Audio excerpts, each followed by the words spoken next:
আরো জোরে বলুন সুবহানাল্লাহ। এই বিষয়ে ছোট্ট একটা আপনাদেরকে তারিখে হাদিস শোনাচ্ছি। আল্লাহ নবী একদিন এক রাস্তা দিয়ে যাচ্ছে, আরেক দিক দিয়ে আবু জেহেলের ছেলে ইকরামা আসছে।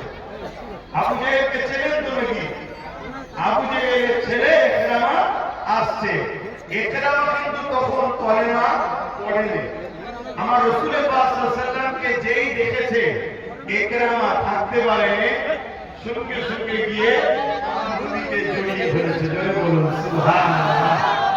আল্লাহ নবীকে এই যে ঈদের সময় যেমন আমরা কুলোকুলি করি না, এরকম গলায় গলায় যখন মিলছে, একজন আবু জেহেলের লোক দেখে ফেলেছে।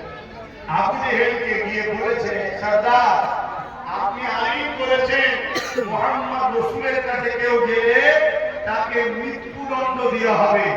এটা নতুন নয়, আগেও ছিল। আজ যেমন অনেক জায়গায় বলা হয় আব্বাস সিদ্দিকীর বাড়ি যাওয়া যাবে না, আব্বাস সিদ্দিকীর মাহফিলে যাওয়া যাবে না, গেলে তোমাদের উপরে জুলুম করা হবে। অনেক জায়গায় বলে, আপনাদের এই নাও বলতে পারে, অনেক জায়গায় বলে। আপনাদের জায়গায় বলে না কোনো কথা আছে? বলে এটা থাকবে।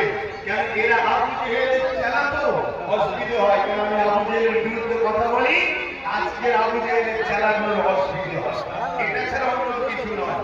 ভাইরা আমার, ওই সময় আবু জেহেল আইন করেছিল মুহাম্মদ সাল্লাল্লাহু আলাইহি ওয়াসাল্লামের কাছে যে যাবে তাকে মৃত্যুদণ্ড দেওয়া হবে। এত বড় আইন করেছে।